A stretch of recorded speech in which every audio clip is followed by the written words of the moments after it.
नमस्कार, आप देख रहे हैं न्यूज़ ग्राउंड जीरो। मैं हूं पंकज सोनी। मेरे साथ इस समय सागर वृंदावन बाग ट्रस्ट के करीब 15 दुकानदार हैं। इन दुकानदारों की ये परेशानी है कि स्मार्ट सिटी के अंतर्गत इनकी ये दुकानें राह में आ गई हैं और इस वजह से अब ये दुकानें तोड़ी जाएंगी। लेकिन दुकानदारों को आगे क्या इनके जीवन का होगा, इसके बारे में कुछ नहीं बताया जा रहा है। ये दुकानदार ये चाहते हैं कि इनकी दुकानों के बदले में इन्हें दुकानें मिल जाए, क्योंकि पिछले 28 सालों से ये वृंदावन बाग ट्रस्ट के किराएदार हैं, नियम से किराया दे रहे हैं, सारी व्यवस्थाएं ठीक हैं। लेकिन जब अब स्मार्ट सिटी में इनकी दुकानें आ रही हैं, उनको तोड़ा जा रहा है, इसके बाद इनका भविष्य अनिश्चित हो गया है।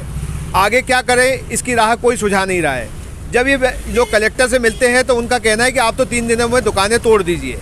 जब ये वृंदावन बाग ट्रस्ट के महंत से मिलते हैं तो वो भी कोई संतोषजनक जवाब नहीं देते हैं। आखिर पिछले 28 साल से दुकान कर रही ये दुकानदार जाएँ तो जाए कहाँ। और आपको मैं बताना चाहता हूँ कि इन लोगों की दुकान से मुश्किल से 100 कदम की दूर पर कल मध्य प्रदेश के मुख्यमंत्री को आना है। तो सवाल ये उठता है कि जो दुकानदार हैं उनकी रोजी रोटी क्या स्मार्ट सिटी में छीनी जाएगी? क्या उनके जॉब चले जाएंगे? अब वो घर का पालन पोषण कैसे करेंगे? तो ये बड़ा सवाल यहाँ पे है। हम इन दुकानदारों से बात करेंगे कि आखिर उनकी परेशानी क्या है और वो उनकी समस्या का कोई निदान क्यों नहीं निकल रहा है। आप बताइए कि क्या परेशानी है और कहाँ कहाँ आप गए, क्या क्या सुनवाई हुई? भाई साहब, हमारी दुकान से हम लोगों के परिवार का पालन पोषण होता है और अभी हम लोग को मुश्किल से 4-5 दिन पहले पता पड़ा कि हम लोग की दुकानें टूट रही हैं। तो उसको लेके हम लोग कलेक्टर साहब के पास गए, आवेदन दिया, तो वहाँ से भाई साहब ने दिया कि तुम लोग 3 दिन में दुकान खाली कर दो।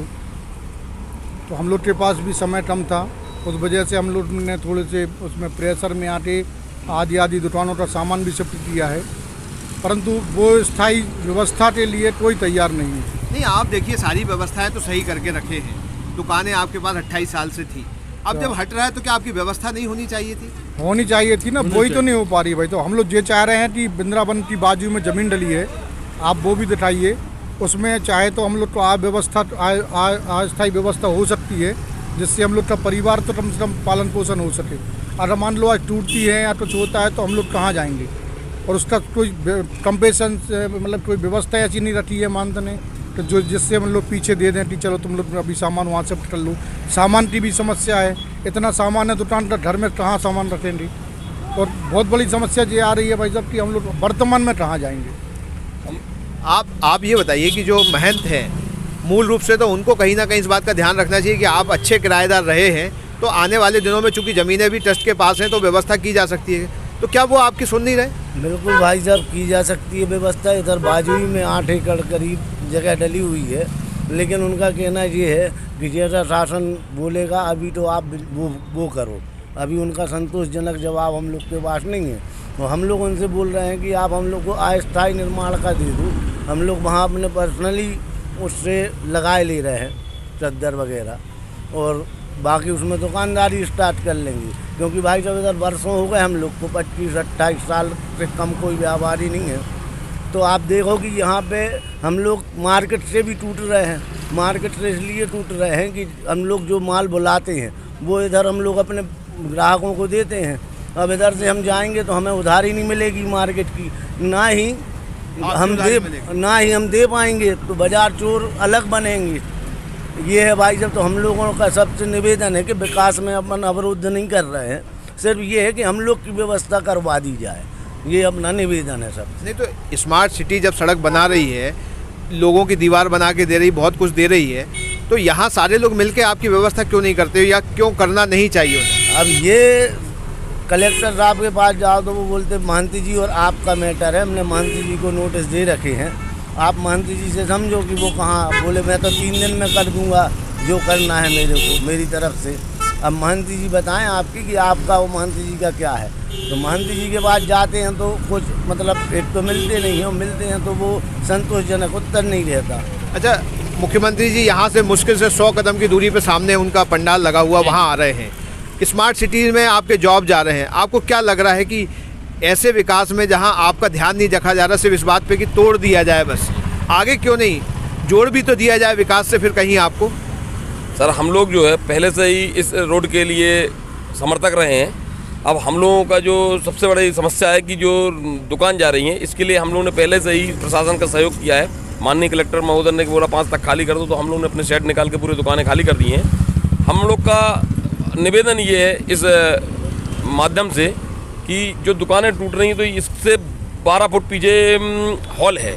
महंत जी से निवेदन है इस टीवी के माध्यम से कि वो जो दुकानें हैं, पीछे जो हॉल है, उसी में सिर्फ दीवार खड़ी करके कहीं नहीं जाना, कोई विस्थापन करना, इसी के पीछे जो आगे शटर है 12 फुट पीछे लगा दी जाए। हम लोग का सब व्यवस्था हो जाएगी, स्मार्ट सिटी की रोड भी बन जाएगी और शहर भी, जिसके लिए हम लोग पश्चिम में कि रोड चौड़ी होना चाहिए और हम लोग का काम भी हो जाएगा। ज़्यादा टाइम भी नहीं लगेगा। ये शटर जो आगे लगे हुए, ये शटर 12 फुट पीछे लग जाएंगे। ये जो ये व्यापारी हैं, इन्होंने जो अपने विरोध प्रदर्शन के लिए यहाँ बोर्ड लगाया है, जो कल मध्य प्रदेश के मुख्यमंत्री सागर आएंगे तो देखेंगे, लिखा हुआ है एकांकी धरना सत्याग्रह, विकास सभी स्वीकार्य हैं, रोजी रोटी की दरकार है। यानी कि ये स्मार्ट सिटी की राह में ये व्यापारी कहीं बाधा नहीं है। इनका कहना है कि हम साथ में हैं और ये दुकानें तोड़ने के लिए सहज तैयार हैं और दुकान का सामान भी निकाल लिया है। लेकिन जो इनकी पिछले 2 दशकों से ज़्यादा से यहाँ दुकानें हैं, उनका क्या होगा, इसका जवाब मध्य प्रदेश के मुख्यमंत्री के साथ स्मार्ट सिटी और जिला प्रशासन को, साथ में जो मंदिर ट्रस्ट है उसे भी देना चाहिए, क्योंकि कहीं ना कहीं 28 सालों से ये अच्छे किराएदार रहे हैं, सारी व्यवस्थाएं इन्होंने की है, तो इनका भी ध्यान रखा जाना चाहिए। Pankaj Soni, news ground zero, Sagar. क्या आप महंगी दवाओं के खर्चे से परेशान हैं? अब इस चिंता से मुक्त हो जाइए। दवाओं के खर्चे में कीजिए 90% तक की बचत। दवा इंडिया जेनेरिक फार्मेसी के साथ उच्च गुणवत्ता और कम कीमत दोनों एक साथ। 1500 से अधिक दवाइयां उपलब्ध, सभी उत्पाद FDA द्वारा प्रमाणित। हमारा पता है Dawa India generic pharmacy, Sugandha complex, Parkota, Sagar. शहर से बाहर जाने के लिए वन वे टैक्सी चाहिए या लोकल सिटी के लिए कैब या फिर एयरपोर्ट पे ड्रॉप की हो जरूरत? चुनिए अपनी पसंद की कैब और पाइए बेस्ट ऑफर्स के साथ मोस्ट कंफर्टेबल व सेफ राइड सिर्फ और सिर्फ MP कैब पर। आज ही गूगल प्ले स्टोर से MP कैब की एंड्रॉइड ऐप डाउनलोड करें या विजिट करें www.mpcab.in और बुक करें अपनी राइड।